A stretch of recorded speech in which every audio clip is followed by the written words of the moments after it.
This is Diaspora Weekly. My name is Jermaine Nkrumah, and you're watching Diaspora Network Television DNT. With me today are two amazing young ladies. Let me scratch that. Phenomenal young ladies. Why are they phenomenal? They represent the very essence of what Diaspora Network Television is all about, which is reconnecting the diaspora to the continent. And guess who has started a company which name sounds almost like that? Reconnecting the Great Diaspora. That's the name of the company. And the founder, I have her right here, Madame Oremei Karim. I always get tongue-tied when I'm saying that. Oremei Karim, welcome. Well, thank you so much, but I'll say this. I'm not the founder, but I am the president and executive director for Reconnecting the Great Diaspora. Very good. Very good. And then joining us also, Madame Senora Rogers, who is a beneficiary of what Reconnecting the Great Diaspora does. And we'll talk about that in just a minute. So, Madame, welcome. Thank you. Thank you for having me. Very good. I see a kind of glow in y'all's faces. we just came back. That's why we want to go back. Came back from where? We came back from Lagos, Nigeria, and Ghana. Wow. Maybe it's the mica in the soil, sister, that is out in the skin. It glitters like diamonds. Yes, what she said. And the first thing we have to get out of the way is this. I know somebody who's going to remain nameless has been recorded on video admitting that Ghana Jollof is better than Nigeria Jollof. No. Oh, wait, did anybody mention your name? Okay. Go ahead. Go ahead. Senora, would you like to shed light on that? I would not like to shed light. I'd like to run into the closet. However, I will say the disclaimer is I have not had all Ghanaian jollof. However, there is a particular restaurant in Ghana that we visited that had an amazing jollof rice that we cannot dispute. Was exceptionally different than the jollof that we had in Nigeria. Wait, I don't like the word. Just one restaurant, that was it. All the others that we had did not taste as good. So the point of the point that she just made is valid because it depends on the cook. It depends on the chef. Nigeria Jollof will forever be number one. But in this particular situation, we went to a particular restaurant and the jollof in Ghana, the jollof was amazing. So that is just one that's just an off chance, It was better than the one in Nigeria, right? That was just one situation. I feel like it's a trap. I think Remy he's trying to trap me into to saying Nigerian jollof is not the best. However, like Remy said, the restaurant had an amazing cook, obviously, that did an amazing job, and I cannot dispute the fact that jollof rice was phenomenal. Agreed. Okay, so let me rephrase this. The jollof that you had, the best jollof that you had in Ghana versus the best jollof you had in Nigeria. No. Takes the vote. Because here's the thing. We went to a restaurant that was famous for its jollof in Ghana. We did not go to a restaurant that was famous for its jollof in Nigeria. That is the difference. I can agree. I have to stand with my sister there. We are united. Okay, very good. What about traffic? Who takes the cake? The words. Wait, why are we comparing both places now? I feel like this is not fair. You're Ghanaian, so you're coming up with questions that favor Ghana. Why is that? So I take it the traffic was better in Ghana, right? I mean, we all know that Lagos traffic is compared to none. We all know that Lagos has millions and millions and millions of people. Is the size of Ghana. So of course the traffic is going to be quadrupled. Now that we've got both of these issues out of the way, and I've achieved my number one goal in this interview, maybe we can get down to business. What was the goal? Yeah, what was the goal? Right. All right. Welcome again, ladies. So you took the trip to Ghana and Nigeria. All right. Yeah. Remy, let me start with you. You're from Nigeria, and you're the president of Reconnecting the Great Diaspora. Yes, sir. And you took 3 young ladies with you to the continent. What was the motivation for you to do that? Well, I want to say, first of all, thank you so much for having us on your show, on your program. We really appreciate it. You're welcome. The whole purpose of the organization, first of all, is to reconnect our people of African descent to the motherland. So meaning different countries in Africa. COVID kind of, stopped our activities a little bit. The plan was to take people in 2020, 2021, but because of COVID and everything else that was going on in the world, we had to, cancel all the trips. 2022 came up and we were similar situation, even though the numbers were not quite as high in terms of the pandemic. And so we decided, you know what, it's now or never. We just need to go ahead and do it. COVID might be here with us for a long time. And so we continue to push for, people to visit the continent of Africa for the first time. This brave young ladies, 3 of them. And I say brave because a lot of people have heard negative things about Africans. So because of that, they don't want to go. And our goal is to change the narrative. I say, go, look at it for yourself, experience it for yourself, then you come back and tell me if the narrative matches the reality. Yeah. And so taking my 3 sisters with me, I tell you, was just amazing. It wasn't that we did not have challenges. We had a few challenges here and there, but let me tell you, and they will be in the best position to tell you what the experiences were, but it was life-changing. Good. And so our goal is to continue to do this 2 to 3 times a year. Good. Sonara, Ore described you as brave. Mm-hmm. So let's hear why would she call you brave, and that would be another way of telling us about yourself and why you decided to be so brave as to go to Africa. Well, a disclaimer, I just turned 40 this year, and the whole theme of my turning 40 was stepping into 40 fearlessly. So things that I normally would not do, I was just going to do it. That's all you can do. So I generally try to go out of the country for my birthday to celebrate. And I had some other things planned. And Remy had talked with me and she's like, girl, you should go with me. And I was like, I don't know. But I went ahead and I took a leap of faith and I said, you know what? I love Remy. I trust Remy. I'm going to go and we're going to see what happens. I have always wanted to go to the continent of Africa. And what better time to go than with an organization like Reconnecting the Great Diaspora and with my sister, Remy. And I was more than thoroughly pleased and amazed. And I'm so happy that she invited me. And I'm so honored that I have the opportunity to be brave, to do something that I never do. I generally do not travel without one of my sisters, my biological sisters or something. So to go on this, what we call pilgrimage, but for me was a reunion with my family, alone by myself with Remy and other people that I did not know, was very outside of the box for me. So yes, it was very brave of me, very courageous of me, and I am more empowered because of it. Okay. So I'm trying to, this is one of those interviews that let me just put it out to you. I'm not going to be nice. Okay? We aren't either. I'm not going to be nice.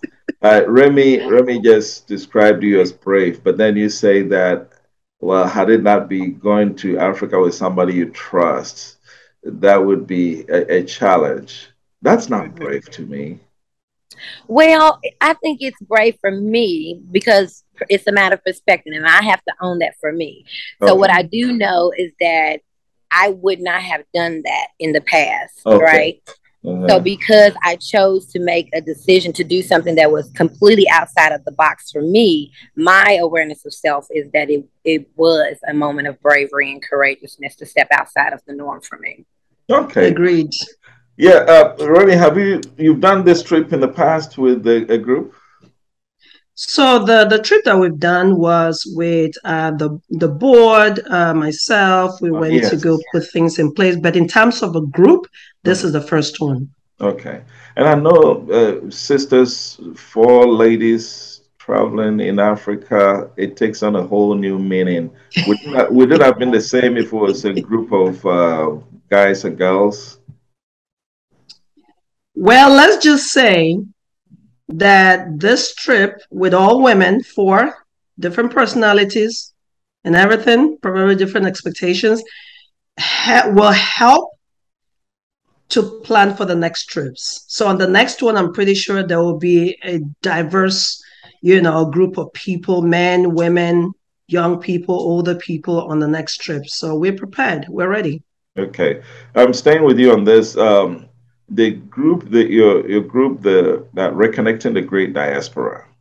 Why is it important to reconnect people of African descent to the continent? That is a very important question. We know, just like I said earlier, that our people, are from African descent. Everybody came from Africa. And due to slavery, a lot of our brothers and sisters, our queens and kings, were taken out of Africa. So now when you go back and you look at this hundreds of years later, it is time. It is time. It's been time for a long time for us to embrace our people who are living in the diaspora. And so the purpose of the organization is to create this platform, this opportunity to take people on this journey called the pilgrimage, because we know that so many of them are doing their ancestral DNA. I can boldly say I'm from Nigeria. Why? Because I was born in Nigeria. My parents, are Nigerians. I know where I come from. I know my culture. But my brothers and sisters who were taken from Africa don't know their culture. They don't know their identity. They know they are Black, but then they don't know exactly where they're from. So that is the reason why this organization is very important, because not only do we encourage Afro-Caribbean and African-American brothers and sisters to do their ancestral DNA, so that way is able to break it down. It's one thing to say you're from Africa, but where exactly in Africa are you from? You're from a country. In Africa, you're from a state, you're from a lineage, you're from a tribe. So we want them to know exactly where they're from. And then now when they can identify with that, we want to now take them on this pilgrimage to go and find their tribe and connect. So each of you did your DNA before the trip? No, we have not done. Not yet. Okay. Not yet. All right. Yeah. And so let me add this though, that the trip is not only for those who have done their ancestral DNA. We're encouraging people to do it, but whether you have or not, you can go with us. Very good. Very good. Trip. When Oremi was speaking, she mentioned the word pilgrimage. Interestingly, when you first got on, before we started the interview, I used the word pilgrimage, and Sonora, you disagree. You used a different word. You described the trip differently. Why is it not a pilgrimage? For me, going into it, I could see it as a pilgrimage. Once you're there, for me, it felt like home, right? So it felt more like the organization is designed to do, reconnect me with my family. So when I'm there, the language, and people say auntie, or, they're referring to you as sister, and the language is so connective and personal that it didn't feel like I was just going on this voyage to explore. I felt like I was at home, and I was just reconnecting and reuniting with my family. So going into it before being there, then I probably would have used the language and agreed with it being a pilgrimage. After experiencing it and being there with my family, touching the soil, being immersed in the culture, it felt more just like a family reunion to me. Wow, that's that for me, that's powerful, because when you go to a new place and you describe it as coming home, right? Mm-hmm. It's different from, I mean, when we talk about pilgrimage, mostly it's religious. Muslims go to Mecca and come back, okay? Mm-hmm. People, but you said that, no, I didn't go on a pilgrimage. I went home. Yeah. What made Africa feel so much like home to you? The culture, the synergy, the connect, everything was organic, right? When you walk down the streets, you don't have to look around and wonder if you'll see someone that looks like you. It's a sea of people who look familiar. You don't even have to know their names, but they look familiar. When people see you, although I may be a stranger, they say, "Oh, you look Igbo," or "Oh, you look Yoruba," or "You look Nigerian," "You look like Liberian." I've got so many different things while I was there that it just made me feel like, "Oh, I gotta find out which one am I all of." It was exciting. Every moment was a new adventure. It was a new discovery of myself. With my family, just like going to a reunion. That's what a reunion does. It reunites you with your people, with your family, with the stories that were created and lived and told before you, so that you can feel a part, and not just feel, but be a part. And I know that it transformed me, because when I'm home now in the U.S., I find myself correcting my language. When I say home, in my mind, I'm referring to Africa. And so then I find myself distinguishing the two. And I don't know if you caught there earlier when we were talking, I had caught myself like, well, in the U.S., there's been this disconnect that has happened here in the U.S. and this connection that has happened home with Africa. And it's not a bad thing. I still love my home here in the U.S., but I have this internal drive to go back to Africa as many times as I can to reunite and explore all the things that I never knew were connected to me. So I've already said, I've already served notice that I'm not going to be nice, right? Okay. I understand. I'm here. The chair that you're sitting on, you're speaking to us from Louisville, Kentucky, and I know that's not Texas, so the chair is not very hot. But I'm about to turn the heat on the chair that you're sitting on. Okay. Okay. Since they were saying, "Oh, you look Igbo, you look like so and so," you went to Ghana, you went to Nigeria. In my hand, I have two passports: a Ghanaian passport and Nigerian passport. Which one? Which one will I take? Yeah. Both of them, because I don't have to choose. I knew it. I knew it. I am accepted everywhere I go in Africa. They both are open for me. Okay. You know what? You get the feeling you ask a question and you already know the answer. Great answer. Great answer. Great answer. Tell them, Remy, we are the heat. You can't turn us Yes. Listen, we had such a great time in both places. I can't wait for us to go to other countries. That'd be great. Phenomenal. And talking about other countries, that was my next question. Which the next trip, how do you choose your countries to visit? So I would like to say we do eeny, meeny, miny, more, but that's not the case. Okay. That is not the case. So pretty much, and this is part of why I love my job. Part of my job is to do research and connect with different countries and then present it to the board and say, these are the countries that I believe we should visit next. And so there are a couple of countries that I am looking at right now. Fingers crossed. I'm looking at Gambia and Senegal. First of all, they're, in terms of proximity, makes sense. And also, in terms of tourism, they're also very, very, they're ready. And so those are the two countries that we're looking at to visit in March. Fingers crossed, it's not sealed in stone yet.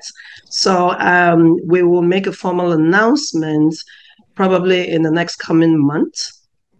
so we can start preparing for it. But those are the two countries we're looking at. We're definitely going to go back to Nigeria and Ghana again, especially Nigeria, because part of what I'm trying to do personally, right, is to bring the idea of tourism back to my country, Nigeria. Ghana has done a fabulous job. So I doff my hat for you guys. You guys have done a fabulous job of selling Ghana and telling people to come home.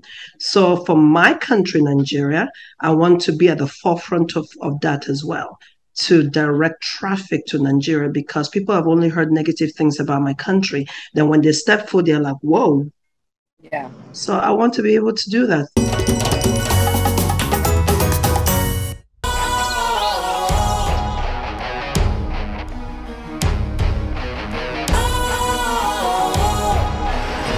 What's cool, fresh and trendy with a new look? Makes you feel real good, that refreshing vibe. Satisfies you right just the way you like. Do you know? Do you know? Do you know? Ain't gotta do it alone. Specialized makes you flow. Anytime, anywhere.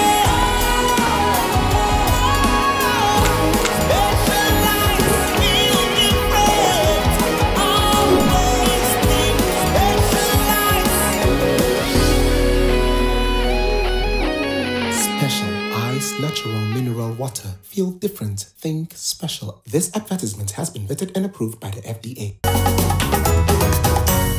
Some jobs have extrinsic reward and some have intrinsic rewards. Mm-hmm. When you took these young ladies to Africa and you see the stars in their eyes and how much fun they received, they got the enjoyment and everything, how did it make you feel like you served as the catalyst to connect them to the roots, basically? What was the feeling like? Let me tell you, I think I held back the tears throughout the trip. They cried, during several of the experiences. But for me, I had to stay strong like the mother hen. I got to make sure everybody is fine. I did not let the tears flow until I got back from the trip, because now I'm thinking about all the experiences. I'm thinking about going through the slave museum with them, both in Badagry and in Ghana, taking them through meeting Kwame Nkrumah's daughter, Ambassador Eric Bennett, and so many of the other experiences that they had, and seeing, putting the names of their loved ones on the Sankofa wall, seeing them go through this emotional journey was beautiful. It was beautiful because it wasn't sad. It wasn't sad tears. It was happy. It was deep down happiness, joy overflowing. And so this is an experience that I will never forget for the rest of my life. Good. So I'm looking forward to more. Very good. Sonara, I knew he was coming. I was waiting. So I'm like, he's ready. He's ready. Did you have a window seat or an aisle seat when you guys were landing? I had a window seat. And so I knew that you were looking down like, what did you see? Oh, I just saw an exploration, an adventure. Okay. I wasn't for sure exactly what all I was about to encounter, So initially I'm like, okay, this is going to be interesting, And then we got off and it began. And when the plane landed and you actually set foot, and okay, so people, I've seen people say, oh, when they land, they kiss the ground and stuff like that. That was before, when you get off the plane and you come down the stairs and you actually step on the tarmac. These days you go through the finger and go through, but when you actually get to the land and your feet actually touches the ground, what's the feeling like? It's hard to put it in words. I don't think that there's really a word that you can say. a newness, I guess, just standing there and just wondering really just what's about to happen, what am I going to encounter, just feeling in the moment, honestly,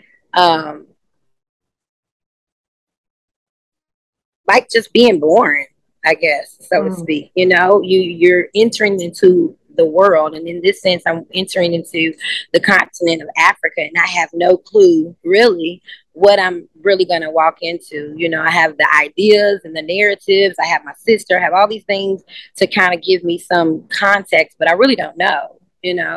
So I'm just feeling like an infant when I step on the ground. I'm like, okay, what's about to happen? And then all of my senses are open, the smell, sight, hearing everything. And I'm watching, I'm looking, it's an overload at first because you're just like, what's going on? Then you get past immigration, Once you get past immigration, you go through all the protocols and all the new things that you've not maybe done before. And then it begins. That's all I can say is it just keeps beginning. It keeps beginning. It keeps evolving. It keeps, doors and opportunities just keep opening. And then for me, after the first 24 to 48 hours, you're home. It just starts feeling normal and just at peace, really. Let's talk about emotional highs and lows. Describe the highs to me. Oh, the highs are high. Oh my gosh. I still am up there. I haven't came out of the stratosphere yet. As you see, anytime, people talk to me about the trip, I literally glow internally. So I can imagine what I look like on the outside. But just everything I absolutely love just the people. I mean, the culture. I love being in the market, the things that sometimes we're criticized about being home, wanting to barter and try everything. You ain't got to try to bargain. Like, it's the culture. That's what we do. So I loved it. I thrived off of being in the market. The first time going, you're like, oh my God, it's so many people, it's so many things. But then I love to shop. So then I had to figure out how do I temper this shopping, this shopping demon that's going off in my head because I want to buy everything. I want to see everything. And there's just not enough time in one day to see it all. But being there, being with the people, learning how to make the conversions and understand the dollar versus the naira and the CD. And it just, each moment I felt more and more empowered as I learned it. I understood it. I started off with Remy and some of the other people that were there with us, supporting us while we were shopping and making sure we're getting good deals. Halfway through, we're doing it by ourselves. We're bargaining, we're dealing, we're making trades on our own. And I'm feeling like, the big woman on campus. They know me by name, So, those are my highs, just being able to walk to some degree autonomously at home, not feeling like I need a buddy pass, to make sure I'm walking safely in the streets.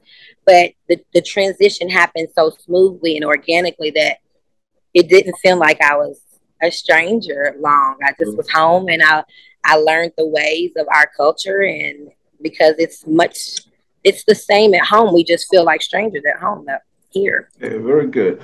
Remy, let me get back with you.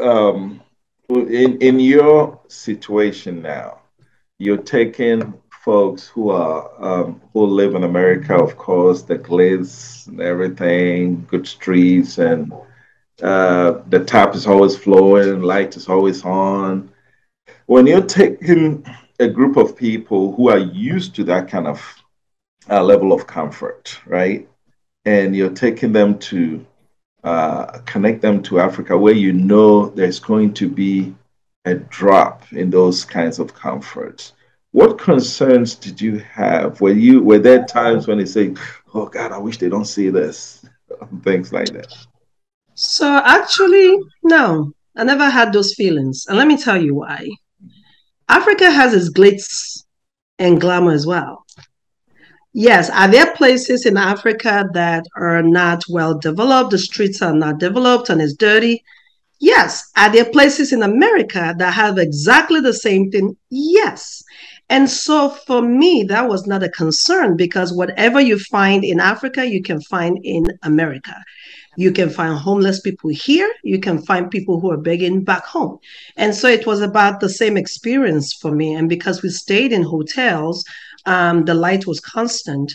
The food was amazing. The atmosphere, like, was great. So I did not see a drop in comfort. And, this may be me speaking as a Nigerian, but I did not see a drop in the level of comfort.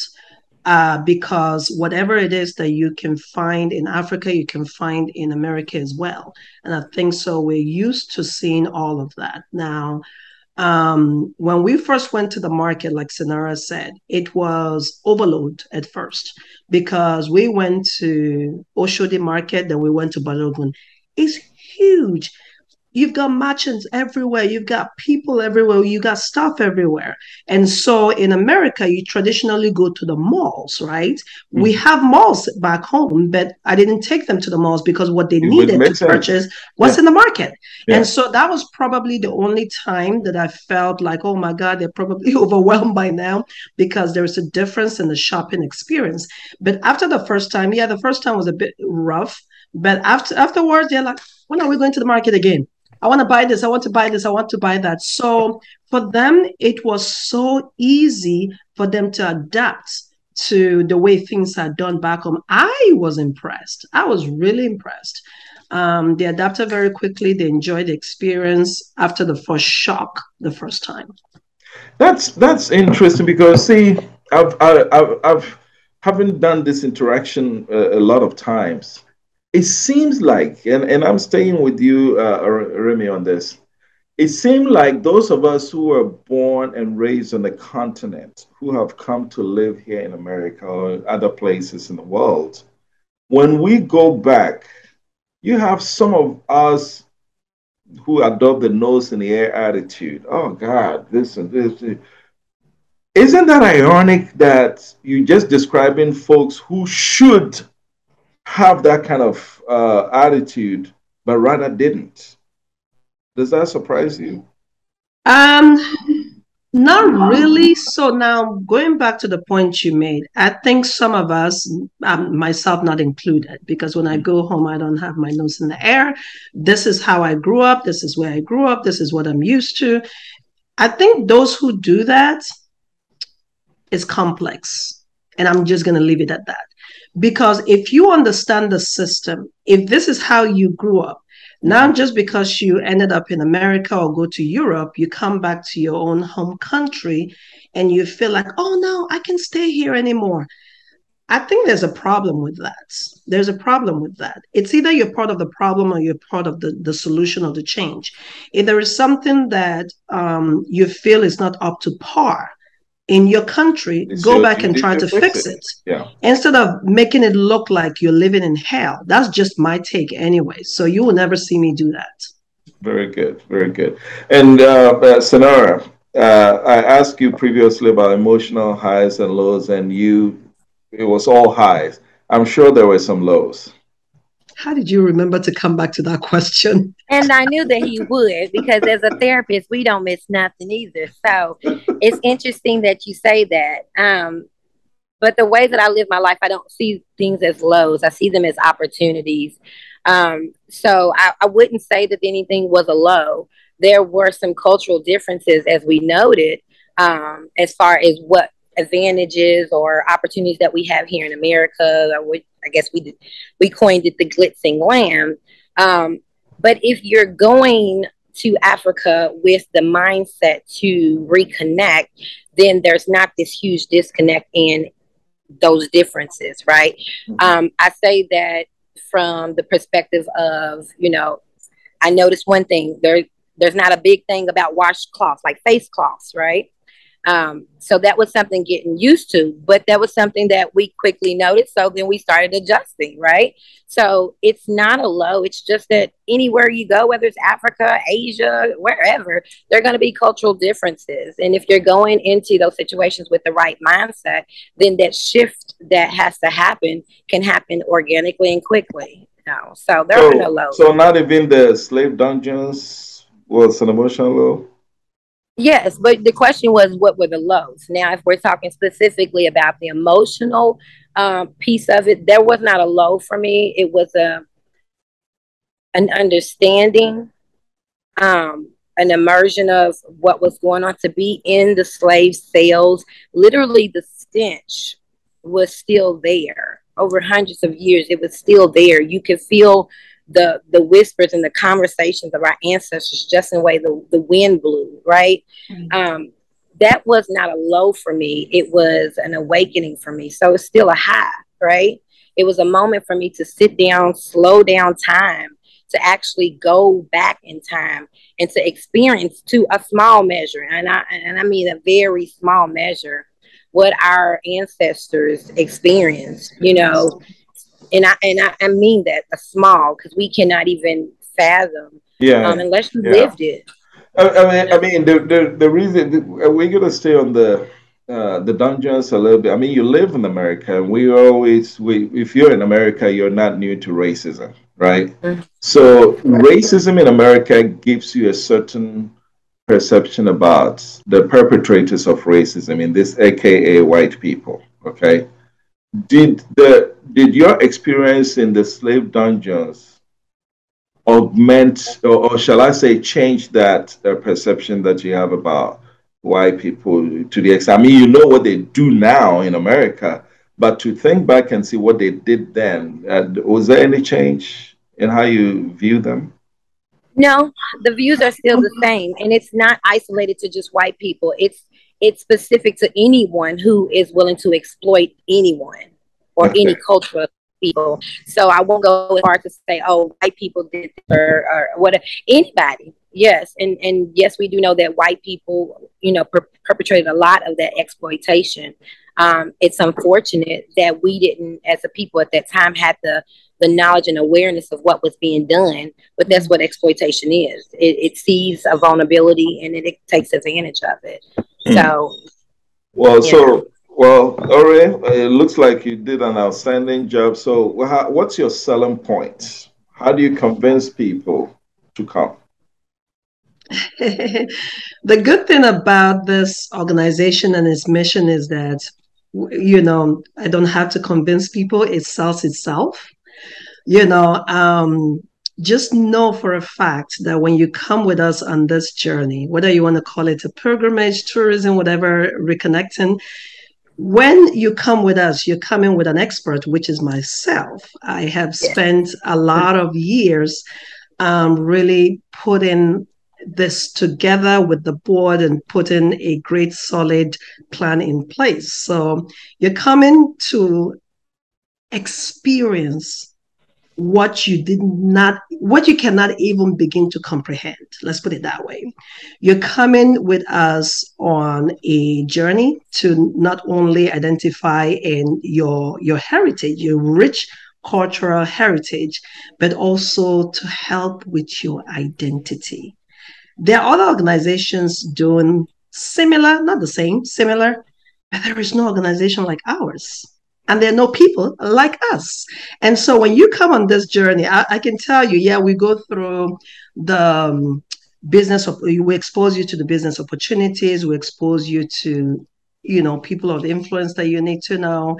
But also you're coming on a fun trip as well, because when it comes to fun, there is nobody that beats us at it. Okay.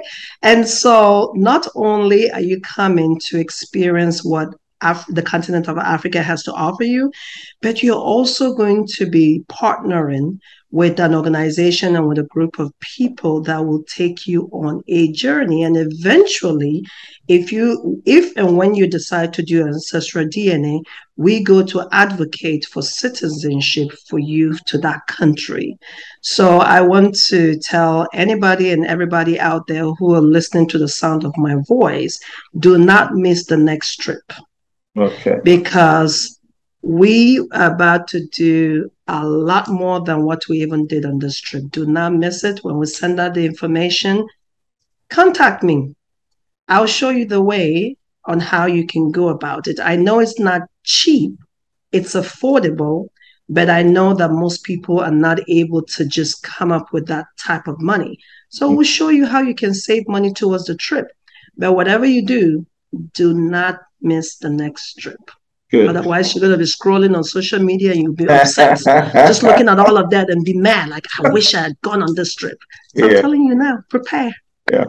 We'll spend the next maybe 5 minutes on the issue of relations between Africans and our brothers and sisters who were not born on the continent. Many times when we meet, it seems to be the elephant in the room that we really don't want to talk about. True. But where would you characterize the relations that Africans have?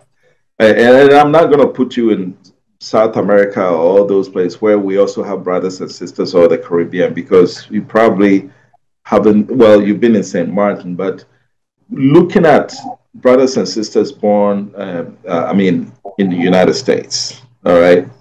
And then us, those who are born in Africa. Where would you characterize the relationship? Is it where you need to be, or do we have work to do? Oh, we have a lot of work to do. And I'll say just a few words, and I'll have Sonora join in as well. We have a lot of work to do. We have allowed the narrative about each other to divide us. Now, as Africans, we hear a lot of negative narrative about African Americans, Black Americans, Afro-Caribbeans. And so because of that, we believe that. And so we do not open up our heart, our minds to get to know them. And then from my experience as well, African Americans, Afro-Caribbeans have heard negative things about Africans. And so because of that, we have allowed those narratives, and we know who made up all those narratives, right? We have allowed those narratives to divide us. We don't even look at it that we're more alike than we are different. Let me tell you, I made a conscious decision after living in this city for 20-something years. I made a conscious decision to immerse myself in the community, not only in the African community, but in the African American community as well, because that way I had an opportunity to understand, to learn the culture, and to know the people for itself. And that helped to broaden my mind. So now when I look at, or when I listen or hear those narratives that are still out there, I'm like, no, that is a very general thing to say about a group of people. But when you get to know both groups, you know that we're actually one. We should not be divided. The day we come together as one, let me tell you something. The world will never, ever remain the same, because then we'll be more powerful than we actually are right now. Sonora, when is that day coming? I'm sorry? When is that day coming? It can start today. It's all up to the individual. It doesn't have to be narrowed down to any specific date and time on the calendar. It starts in this conversation. It started in this conversation. It started on our journey back home. Every day is a moment to start that process. It all begins with the individual. We have to start asking questions and demanding answers, being willing to do the research, whatever that looks like, whether it's a trip back home, or if we want to label it a pilgrimage back home, whatever you need to call it, just go back home and talk to your people, talk to your family, get included and immersed in the culture so you can get the answers that you need to come back with the right perspective. Why is it that the narrative is painted in such a way that deters us to go home? However, the culture is adopted in such a way here in the United States that it can be exploited. If it's such a bad thing, how are you making money? It's because we drive the dollar. If Black Americans, African Americans, people of color stop spending their money, we will see the immediate impact of the culture in our people. However, as much as colonization did, it separated us. It put us in this hierarchy. Well, if you have this, then you're this. And if you have this, you're this. But no, we have it all. We don't have to compartmentalize it. Africa has everything it needs. The dirt even glitters. The mica looks like diamonds, in the dirt itself. If we could just go in and tap into the resources that we all have, begin to continue to have these conversations, continue to reconnect Black Americans back home, then hopefully those who are at home that may not see those resources, because sometimes we forget, we get normalized and desensitized, being in the forest, we can't see the beauty when we're not, outside of it, then we can create these perfect marriages of relationships and reuniting. I met wonderful people and relationships I'll have, I imagine, for a lifetime. Meeting Dr. Erica, at the African Forum Diaspora. Beautiful, beautiful woman. I would have maybe never met her had I not gone on this family reunion. I met a wonderful sister, Trudy. I call my auntie now, that she's a Ghanaian woman, absolutely adore. I have wonderful jewelry from our culture that I wear, proudly every day. I would have never had these opportunities had I not had a conversation with Remy, had I not had a willingness to ask questions. Yeah. It starts right now.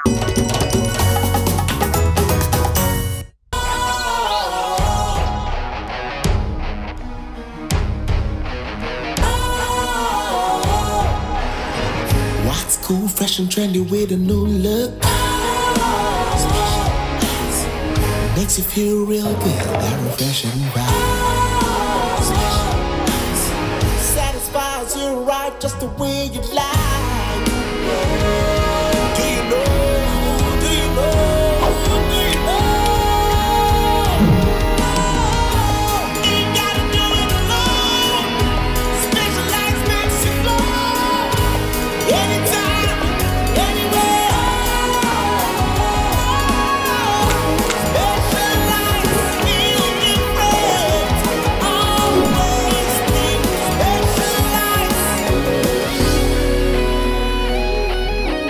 special. Ice, natural mineral water. Feel different. Think special. This advertisement has been vetted and approved by the FDA. So, whenever I ask this question, I hear this a lot, that they've done this. They've said the narrative. They said things about us. Are we culpable in this? Do we share some of the blame? Because if I'm selling junk and it's junk and you keep buying it, whose fault is it? Absolutely. Absolutely. It's the ownership that each person has to take. And that's why I said the process doesn't begin until you start it.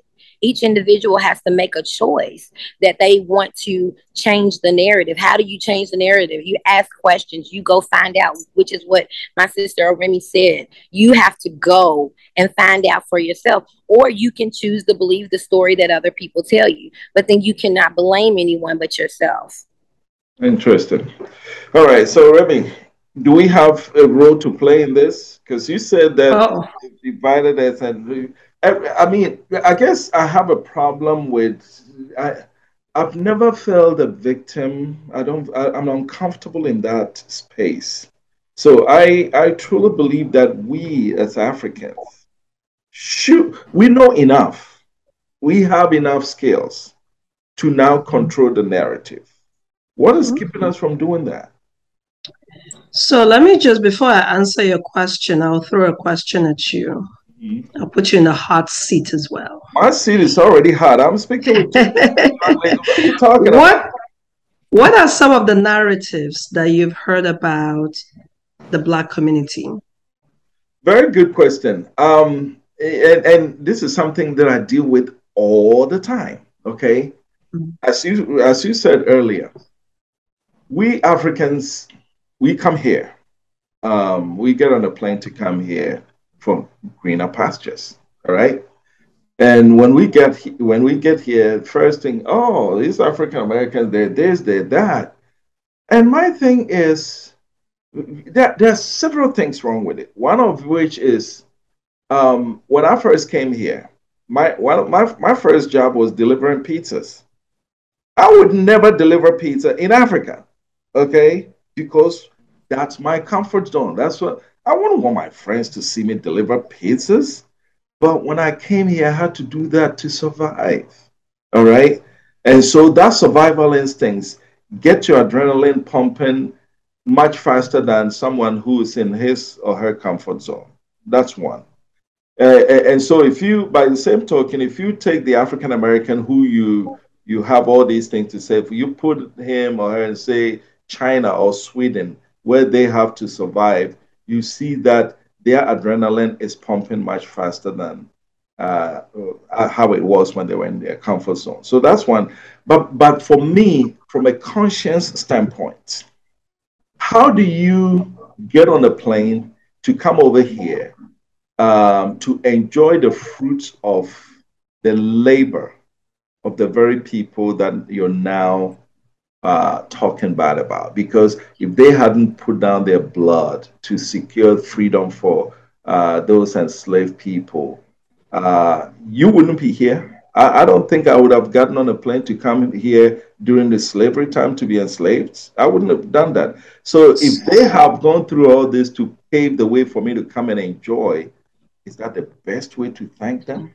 So I get your point. Your point is valid, but you didn't answer my question. So the question I was asking was, what are some of the narratives that you or any African that you know have heard about the Black community? Or you've not heard any negative narrative out there? Well, I'm not being political with my response, but I don't see negative. I'll tell you. What have you heard? Not what you have I'll tell you what I heard. And there's a reason why I asked that question. What I heard from Africa, and it was Soul Train. You guys were young. You're not familiar with Soul Train. So I saw Soul Train. We are familiar with Soul Train. I saw the positive. I saw the positive. So I think Mr. Nkrumah is trying to be very politically correct, because what you're saying is that all you've heard is positive narrative. You have not heard anything negative. But I'm not saying whether it's true or not, but I'm saying whether the narrative is true or not. I'm saying, have you heard? I'm saying that most of the negative narratives that I've heard about African Americans came from us, we Africans. Okay. You know what I'm saying? So because I don't want somebody else telling me about my brothers and sisters. Okay. So, and the reason why I asked that question is, before I even attempt to answer the question that you asked about the victim mentality, which is a very important question, is just like we stated earlier, that we all know, if you live one day in this world, you know that there will always be negative narratives about anybody, whether it's an individual, a company, a group of people. It doesn't matter. We hear it all the time and we see it manifested all the time. Now, we as a people cannot have a victim mentality. For some of us, right, who have done the job of doing the research, immersing ourselves in different cultures, we're able to say these narratives are not true. You can find the narratives in any individual, but as a people, it is not true. If you say, oh, African Americans are so lazy, they don't like to do this, well, you can find it with any other group as well. If you say, oh, Africans are this and that, you can find it in any group as well. So what I'm saying is those narratives that are out there, whether it's perpetuated by white people, by Africans, by African Americans, by whoever, we all know it's out there. And we have allowed it to divide us. It's not a matter of our opinion. It is a fact. It is a fact. So now our job is to, change those narratives. I'll use my country as an example. There is so much negativity that is said about my country, but a lot of times you don't hear anything positive. So I tell my people, I tell Nigerians and say, it is your responsibility, just like it is mine, to put out the positive about the country. Because if, for example, if I talk about Louisville, Kentucky, having homeless people and us not progressing, and there's racism and there's murder every day, nobody will move to Louisville, Kentucky, right? Even though it's a fact that these things happen. But if I say it's the home of Muhammad Ali, we have Kentucky Bourbon, we have Derby, I put out all this positive, KFC. Everybody wants to move to Kentucky. So I'm saying that in controlling the narrative, we also have to do our part to put out a balanced information as to, you have this negative, which is true and sometimes not true, but then you also have the side, which is, this is also the positive. Now you wait and see what it is that you're looking for, because whatever you're looking for, you will find. Of course. And so, but it is our part, it is our personal, individual responsibility and collective responsibility to now begin to have dialogues, to have conversations with each other, and to change the narrative.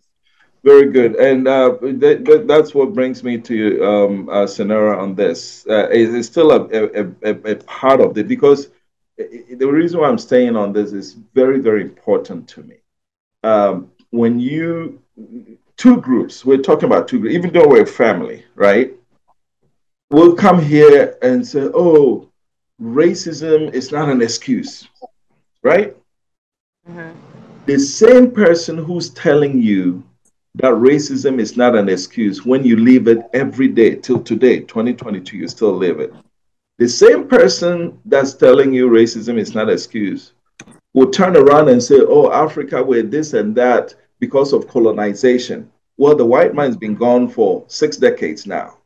Is it a legitimate excuse either way? No.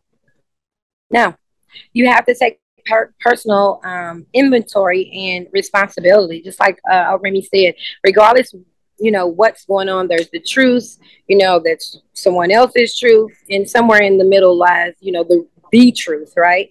So there has to be a personal investment in figuring out what your truth is, what the truth is, So it's not about colonization. It's not, yes, these things happen. These are historical events and things that happen, and they are catalysts as far as why other things dominoed and happened. However, what do you do? What do you do from there? Once you have an opportunity, once you seek out an opportunity, it's the person's individual responsibility to do something different. You can't undo what's been done. All you can do is what you can do. And I think we spoke to that earlier on, as far as identifying what you can control.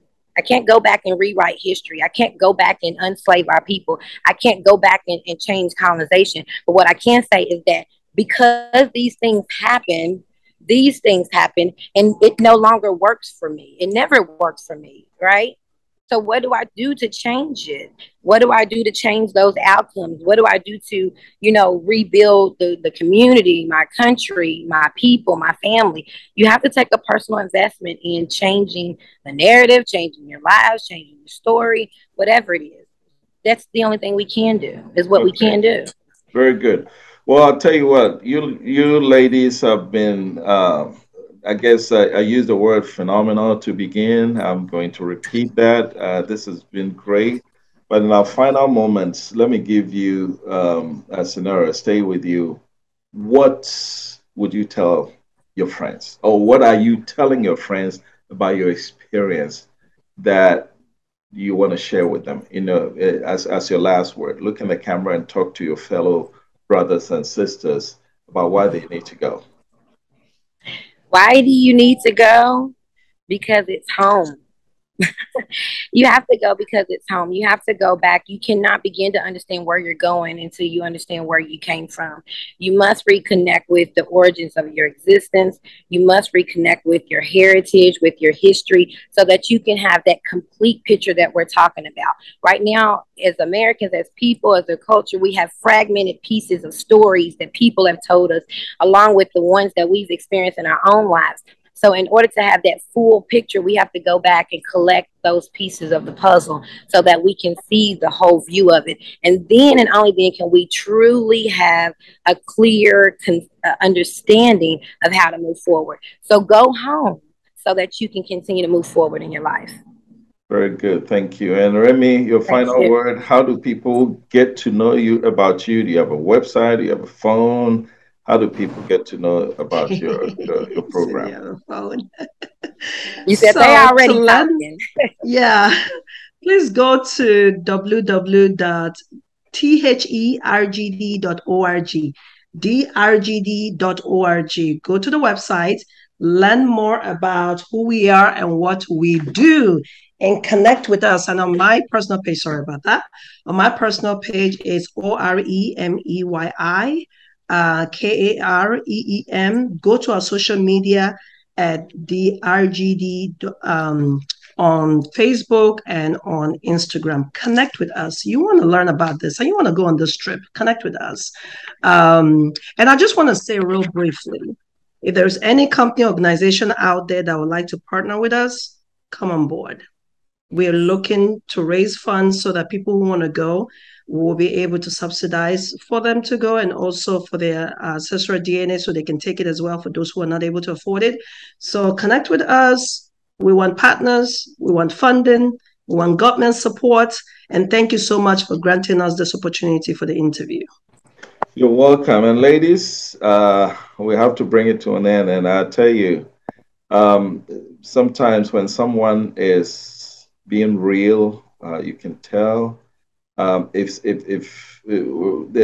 I look at Sonora and your experience in Africa and the glow with which you speak about your trip, I think it's testimony to the great work that Reconnecting the Great Diaspora is doing. And I want to thank you both for sharing your experience with our viewers. And for those of you watching, thank you for watching and stay tuned for our programming.